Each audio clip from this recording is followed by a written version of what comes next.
I hope बच्चों आपको part 1 तक चैप्टर समझ आया हो अच्छे से। अब हम इसके आगे का पार्ट 2 में पढ़ेंगे।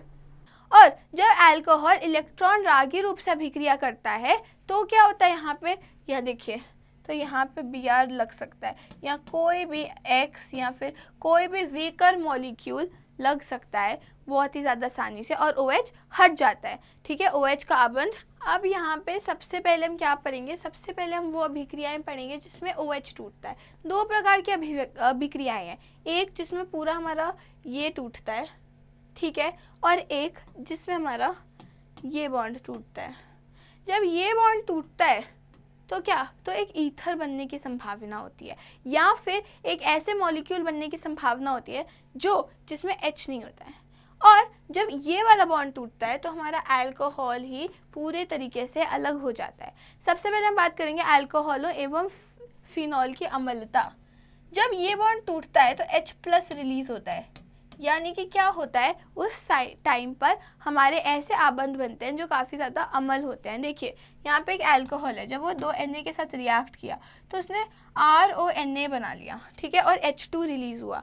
H2 का रिलीज़ होना क्या बताता है कि ये एक एसिडिक माध्यम में हुआ है। यहाँ पे भी देखिए OH है, OH टूटा, यहाँ पे क्या, यहाँ पे OAl लग जाता है और फिर से H2 रिलीज हो जाता है, यानी कि बताता है कि ये अम्ल है। इधर भी देखिए फिनॉल है, Na आया तो क्या, H2 रिलीज हो गया। H2 का रिलीज होना सिंपल सी बात है, बताता है कि धातु अब अम्ल है। इसके अलावा अब जब हम आगे देखते हैं कि OH और NaOH जब रिएक्ट कर रहे हैं तब आपके पास पूरा का पूरा H2O रिलीज हो रहा है और एक लवण आप कह सकते हैं यहाँ पे बन रहा है। इससे हमें क्या पता चलता है कि अल्कोहल एवं फिनॉल जो है वो अम्लीय प्रकृति के होते हैं। इसमें अब हम बात करेंगे अल्कोहलों की अम्लता के बारे में। अल्कोहलों की अम्लता पे अगर हम और बात करें तो हम बोलते हैं कि यहाँ पे अल्कोहल की अम्लीय प्रकृति ध्रुवीय OH आबंध के कारण है, क्योंकि यहाँ जो OH का आबंध है ये नेगेटिव है और ये पॉजिटिव है, इसकी वजह से ही ये अम्लीय माने जाते हैं। और ऑक्सीजन परमाणु पर इनका क्या होता है, इलेक्ट्रॉन घनत्व बढ़ता है, जिससे OH का जो आबंध है उसकी ध्रुवता धीरे धीरे कम हो जाती है और इससे क्या होता है, अम्ल समाप्त हो जाता है, अम्ल खत्म हो जाता है। यहाँ पे देखिए जैसे मान लीजिए यहाँ है प्राथमिक में ज़्यादा नेगेटिविटी आ रही है, ये सबसे ज़्यादा, ये आपके सबसे ज़्यादा इलेक्ट्रोनेगेटिव, सबसे ज़्यादा अम्लीय होंगे। प्राथमिक के बाद द्वितीयक और उसके बाद तृतीयक सबसे कम अम्लीय होंगे, क्योंकि देखिए यहाँ पे बहुत ज़्यादा ये आ रहा है, ठीक है, तो ये थोड़ा थोड़ा पॉजिटिव होता जाएगा जिसकी वजह से ये नेगेटिव नहीं हो पाएगा। ठीक है, इसके बाद हम यहाँ बात कर रहे हैं कैसे, अगर एक क्षारक और एक अम्ल मिलते हैं तो यहाँ पे क्या, यहाँ पे एक संयुग्मी अम्ल बन रहा है। ये अभिक्रिया से हमें क्या पता चलता है कि अल्कोहल की अपेक्षा जल एक बेहतर प्रोटॉन दाता है, मतलब अल्कोहल के कंपैरिजन में जल जो है वो एक बेटर यहाँ पे प्रोटॉन दाता का काम कर सकता है। फिर हम फिनॉल्स की अम्लता की अगर बात करें तो हम बोलते हैं कि फिनॉल की धातुओं के साथ जो अम्लता है तथा सोडियम हाइड्रोक्साइड के साथ जो उसकी अभिक्रिया है उससे हम कह सकते हैं कि ये भी अम्लीय होते हैं।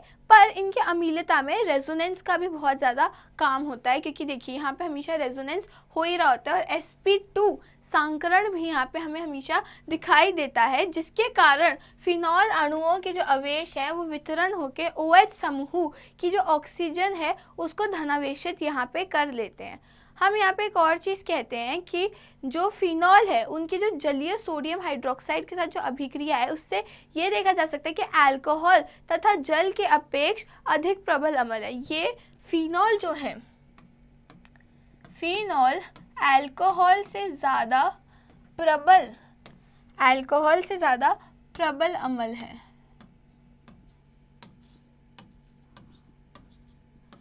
फिनॉल हमारे अल्कोहल से काफ़ी ही ज़्यादा अधिक, काफ़ी ज़्यादा स्ट्रॉन्ग अम्ल माने जाते हैं। इसके बाद यहाँ पे आगे इन्होंने दिखाया है कि कैसे जब हम बात करते हैं किसी अल्कोहल तथा फिनॉल के आयन की तो उसको हम ऐसे लिख सकते हैं।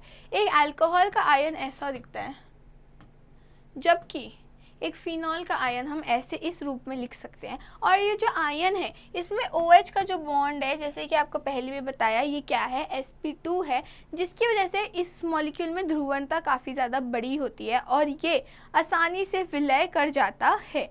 यहाँ पे भी आपको उनके रेजोनेंस स्ट्रक्चर दिखाया गया है किसका, फिनॉल का।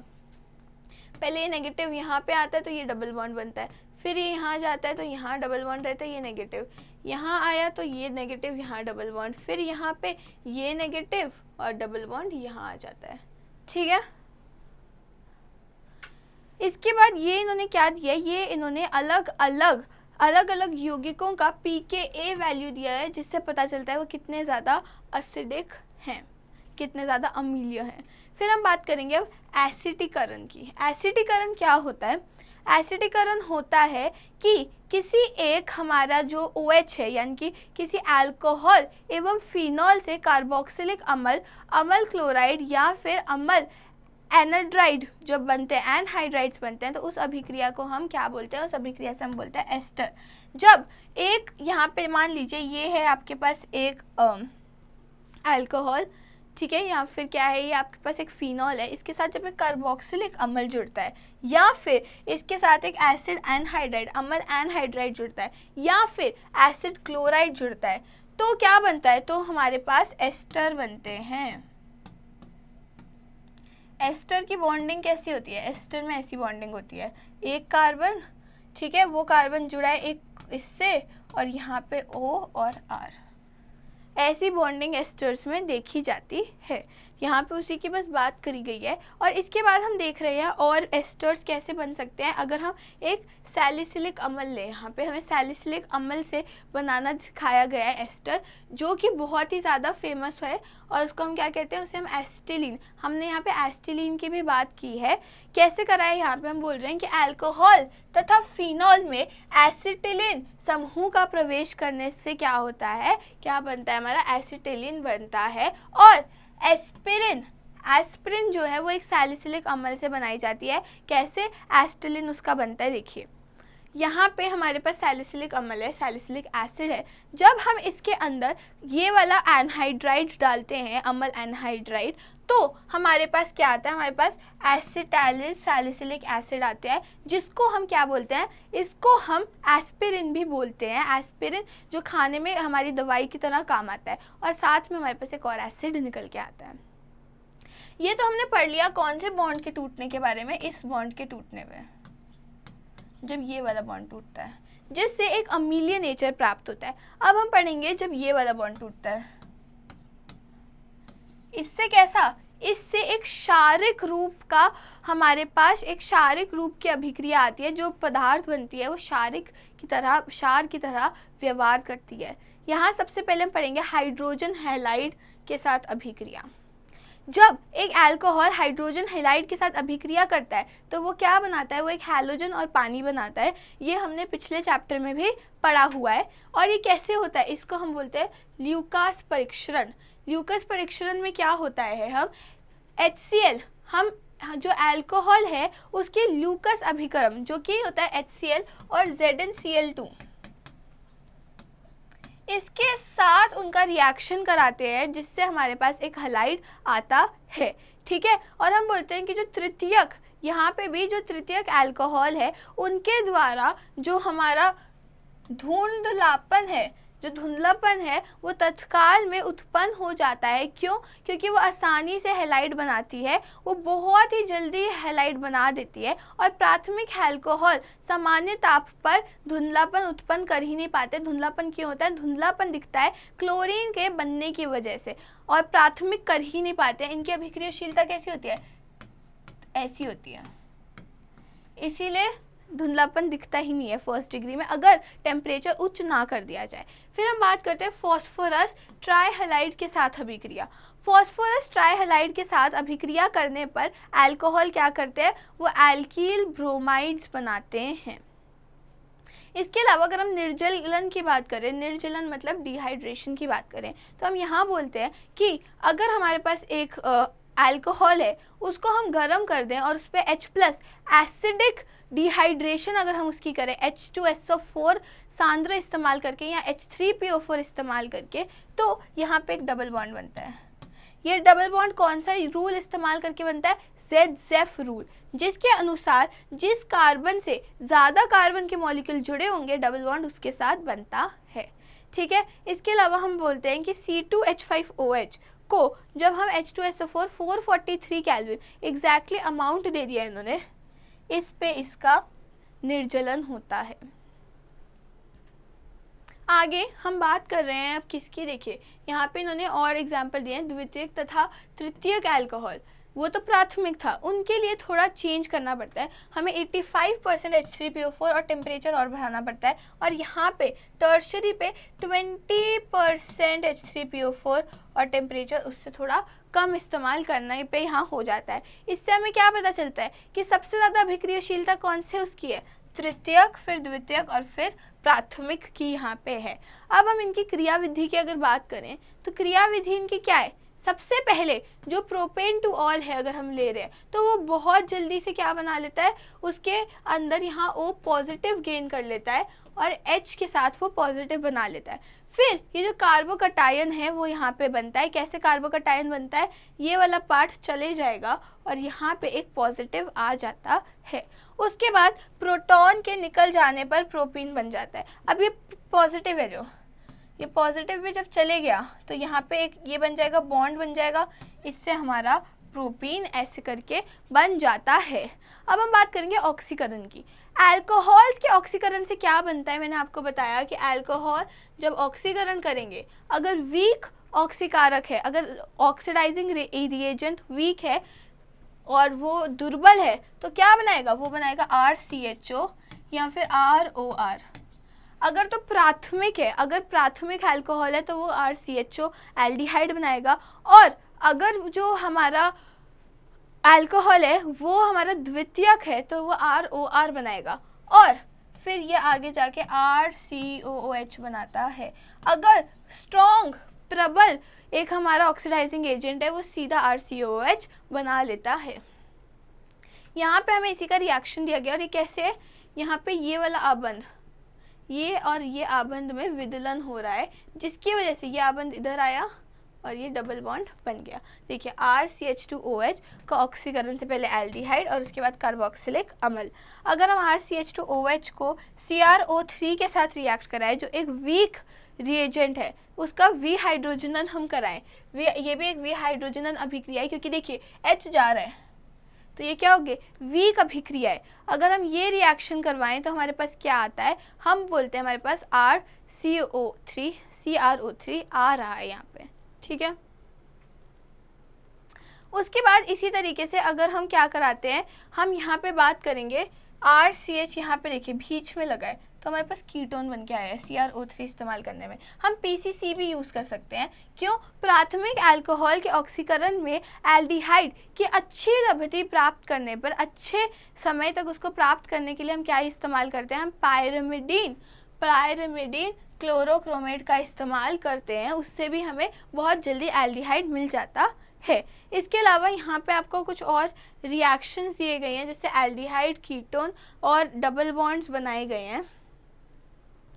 जब हम प्राथमिक अथवा द्वितीयक अल्कोहल के वाष्प को 573 केल्विन पर तप्त करते हैं और उसके बाद उसमें कॉपर के ऊपर से उसको प्रवाहित किया जाता है, तो क्या विहाइड्रोजनन होता है और उससे हमारे पास कीटोन आ जाता है। जबकि अगर ये तृतीय के लिए किया जाता है, थर्ड डिग्री के लिए किया जाता है, तो क्योंकि यहाँ पे कोई हाइड्रोजन नहीं है, यहाँ पे एक एल्कीन आ जाता है।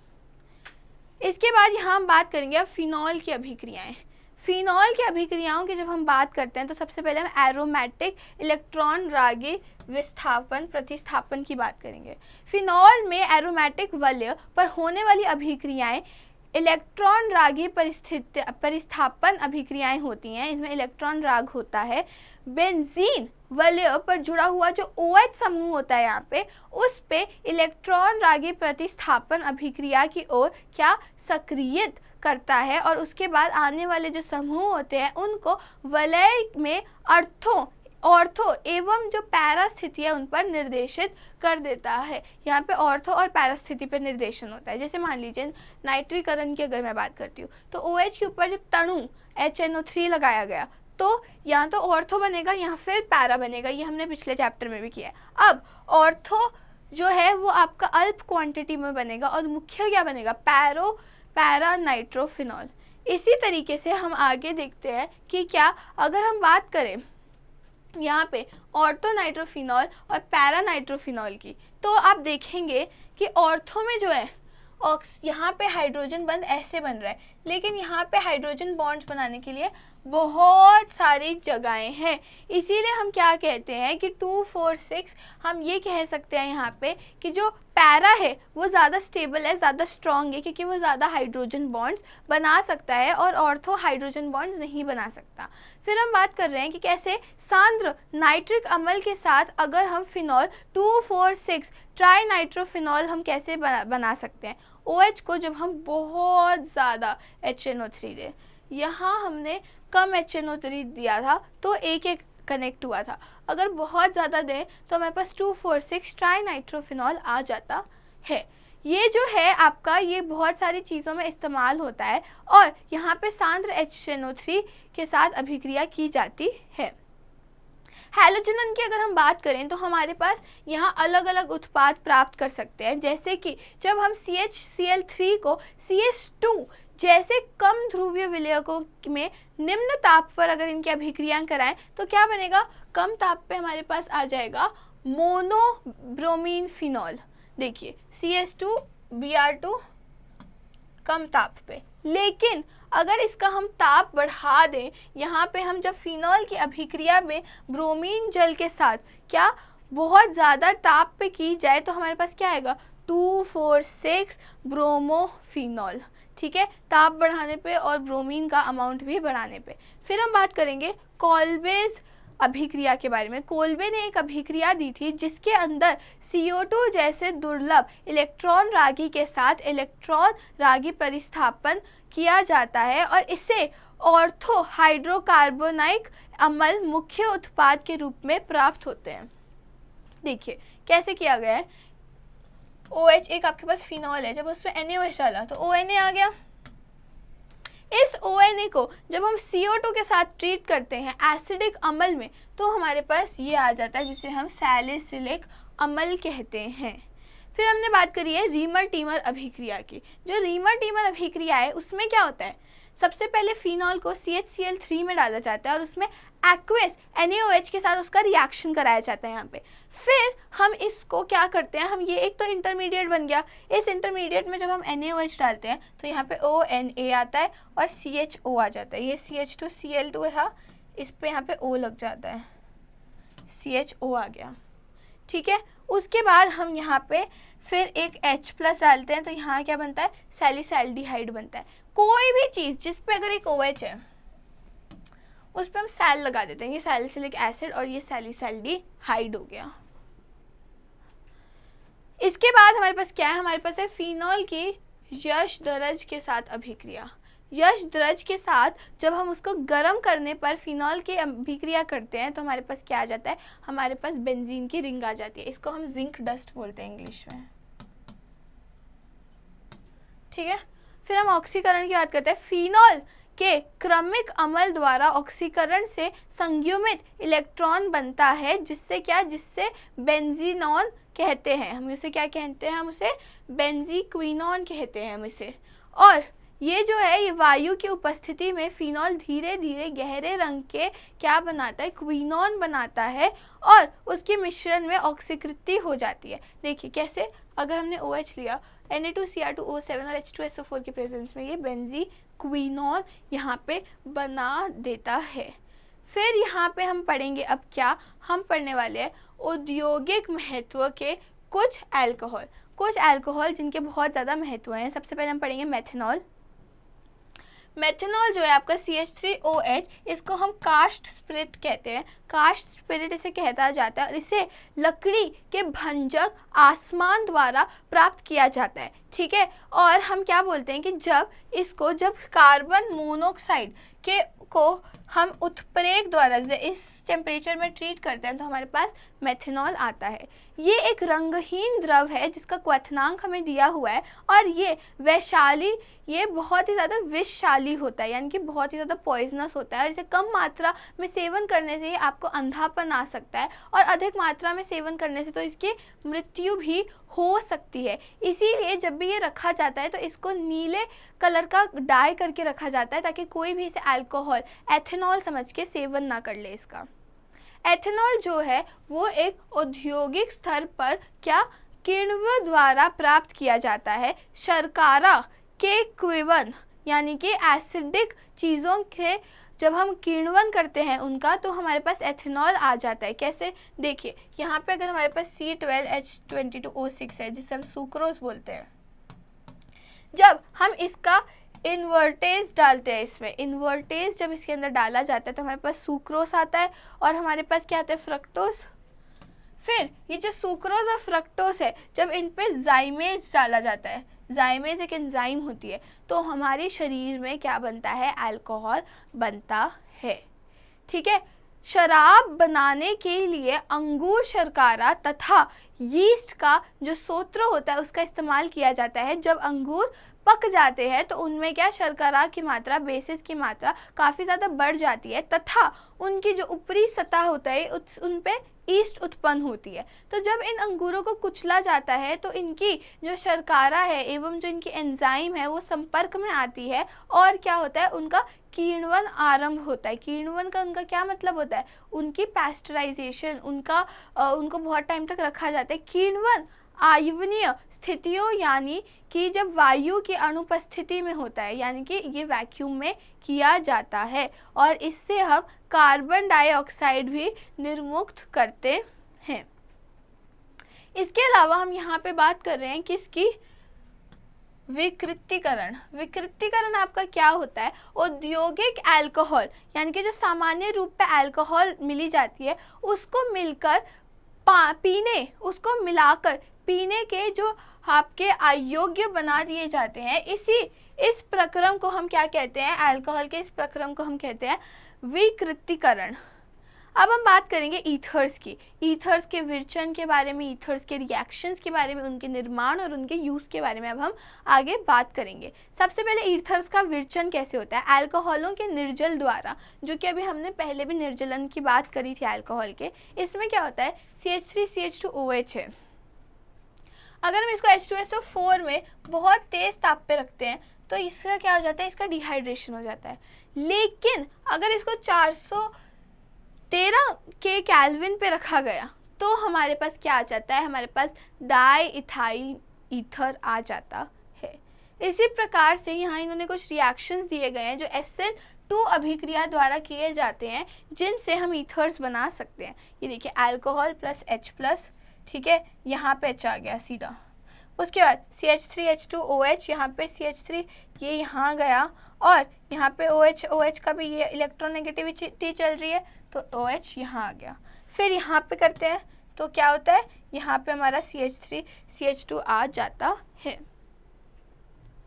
अब इसके बाद इन्होंने यहाँ बोला है कि ये जो विधियाँ हैं ये केवल प्राथमिक अल्कोहल समूहों के ईथर के विरचन के लिए इस्तेमाल की जाती हैं, क्योंकि जो एल्किल समूह है वो आबंधित तथा तापक्रम निम्न होना चाहिए, मतलब उनका ताप बहुत ज़्यादा होना चाहिए और वो क्या होने चाहिए, वो हमारे आबंधित होने चाहिए, तभी उन पे अभिक्रिया की जा सकती है। नहीं तो क्या होता है, नहीं तो ये पॉसिबल ही नहीं है। और हम बोलते हैं कि ये जो अभिक्रिया है द्वितीय और तृतीय की, ये SN1 के पद के अनुसार की जाती है, जबकि जो प्राथमिक के लिए होती है वो SN2 पर की जाती है। अब हम बात करेंगे किसकी, विलियमसन संश्लेषण, विलियमसन रिएक्शन की हम यहाँ पे बात करेंगे।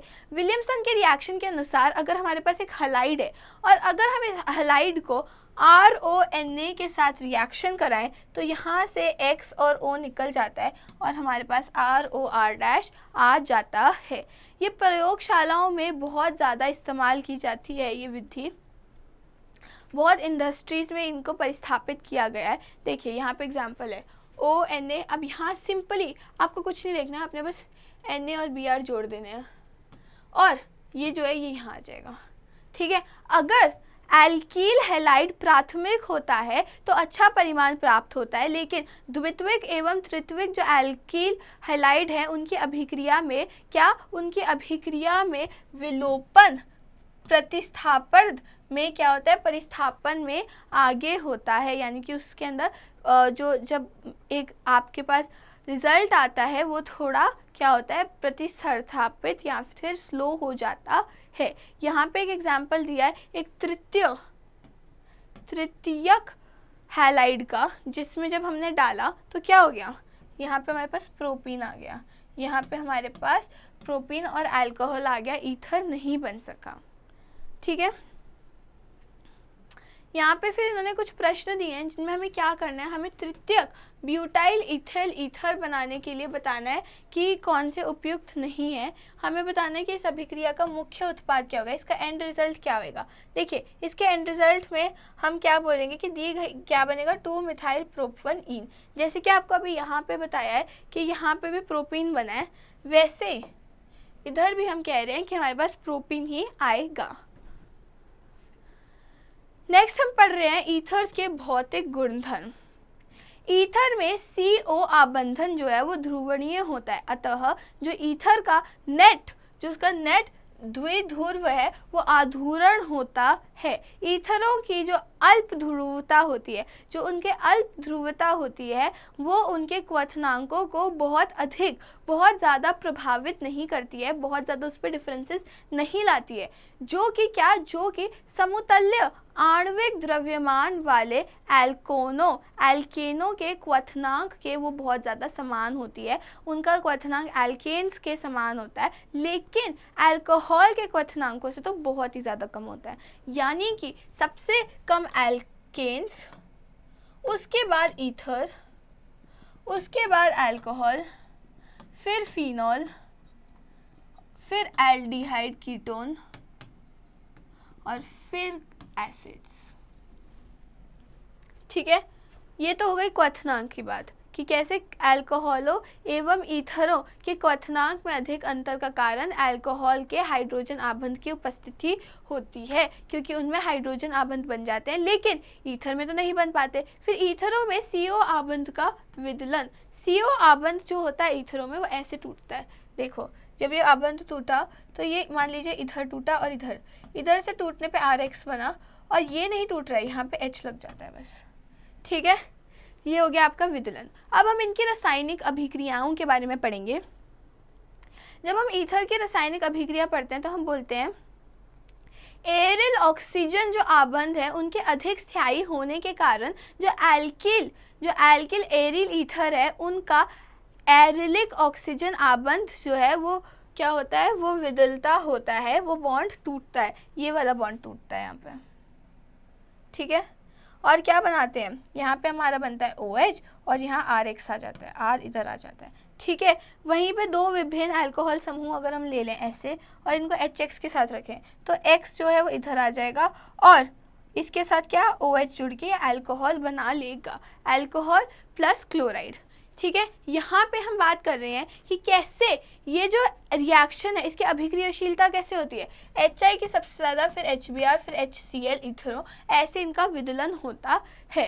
और हम बोल रहे हैं कैसे, देखिए HI के प्रेजेंस में अगर हम एक तृतीय समूह वाले ईथर की बात करें तो क्या होएगा, OH छोटी पद्धति पे लगेगा, OH छोटे वाले पार्ट पे लगेगा, ये वाला छोटा पार्ट है तो इस पे यहाँ H लग जाएगा CH3OH और इस पूरे पे क्या लगेगा, I लग जाएगा। ठीक है, ये याद रखना बहुत ही ज़्यादा अनिवार्य है। यहाँ पे आपको इस रिएक्शन की क्रियाविधि कुछ चरणों के द्वारा समझाई गई है। और क्या समझाया गया है कि ये रिएक्शन देखिए, अगर हमारे पास रिएक्शन है CH3 के साथ, ये काफ़ी ही धीमा रिएक्शन है, लेकिन ये रिएक्शन तीव्र हो जाता है अगर इसमें I- के साथ आपका रिएक्शन हो। फिर यहाँ इन्होंने बात करी है कि कैसे अगर हम फिनॉल समूह के कार्बन जो है वो यहाँ पे sp2 संकरण में होते हैं ईथर्स में, है ना, इस बारे में इन्होंने बात की गई है। और इसी के कारण बोला है कि OCH3 का जो आबंध है वो आपके OC6H5 यानी कि जो आपके ईथर हैं जो एलिफैटिक होते हैं वो एरोमेटिक ईथर की तुलना में काफ़ी ज़्यादा दुर्बल और वीक होते हैं। इसी वजह से जो I- आयन है उसका जो आक्रमण है वो हमारे जो एलिफैटिक ईथर है उनके आबंध तोड़कर CH3I बनाता है, ठीक है, क्योंकि वो तोड़ना काफ़ी ज़्यादा इजी है, वो काफ़ी ज़्यादा आपके वीक होते हैं। इसके बाद हम यहाँ बात कर रहे हैं इलेक्ट्रॉन रागी प्रतिस्थापन की। इलेक्ट्रॉन रागी प्रतिस्थापन में अगर हम बात करें तो हम इसमें बात कर रहे हैं किसकी, इलेक्ट्रोफिलिक सब्स्टिट्यूशन हम इन्हें बोलते हैं। यहाँ पे हम एक ईथर ले रहे हैं, कौन सा, एरिलिक ईथर ले रहे हैं, और हमने उसका अनुनाद संरचना बनाई हुई है। देखिए ये नेगेटिव पहले इधर जाता है, फिर इधर जाता है, इधर से ये इधर आ रहा है, और ऐसे करके इसकी सारी संरचनाएं यहाँ पे हमें दर्शाई गई हैं। अब हम बोलते हैं हैलोजनन की सबसे पहले बात, तो OCH3 है। यहाँ पे क्या एथेनोइक अम्ल में क्या अगर Br2 डालते हैं तो क्या यहाँ पे भी ऑर्थो और पैरा पे ही आपका डिस्प्लेसमेंट हो रहा है, इसमें भी, पर पैरा जो है उसकी लब्धि ज़्यादा होगी, 90% उसका अवेलेबिलिटी होगा और वो मुख्य कॉन्सेंट्रेशन करेगा। इसमें अगर हम फ्रीडल क्राफ्ट एल्काइलेशन करें तो क्या AlCl3 डालेंगे और CS2 मान लीजिए डाला है, अगर इसमें CH3Cl डालेंगे तो यहाँ CH3 आ जाएगा, यहाँ CH3 आ जाएगा। वहीं अगर इसमें निर्जल AlCl3 डाला है और साथ में इन्होंने क्या डाला है, इसमें एथेनॉल क्लोराइड डाला है, तो एथेनॉल क्लोराइड डालने के बाद हमारे पास क्या आ गया, हमारे पास आ गया 2-मिथॉक्सी। देखो ये 1 है और ये 2 है, CO कार्बन वाली चीज़ है, एसिड वाली चीज़ हमेशा 1 होंगी। यहाँ क्या आ गया 2-मिथॉक्सी एसिटोफिनॉन, और ये क्या हो गया 4-मिथॉक्सी एसिटोफिनॉन। 4-मिथॉक्सी एसिटोफिनॉन जो है वो ज़्यादा मात्रा में बनेगा। फिर यहाँ इन्होंने HNO3 और H2SO4 डाला जिससे NO2 आ गया, यहाँ एक NO2 और यहाँ एक। बेंजीन रिंग्स चाहे वो अल्कोहलिक हो या फिर वो नॉर्मल रिंग्स हो या फिर वो क्या हो, वो हैलो वाली रिंग्स हो, हैलोजन रिंग्स हो, वो सारी बेंजीन रिंग्स जो हैं ये क्या होती हैं, ऑर्थो और पैरा में डायरेक्ट करती हैं। अभी जब आप अमीन्स के बारे में पढ़ेंगे तो आप पढ़ेंगे कि कुछ रिंग्स जो है वो नहीं होती हैं ऑर्थो और पैरा डायरेक्टिंग, वो मेटा डायरेक्टिंग भी होती है। यहीं पे हमारा ये चैप्टर जो है ये अब ख़त्म होता है और अब हम इसका क्या करेंगे, अब हम इसका अभ्यास कार्य करेंगे।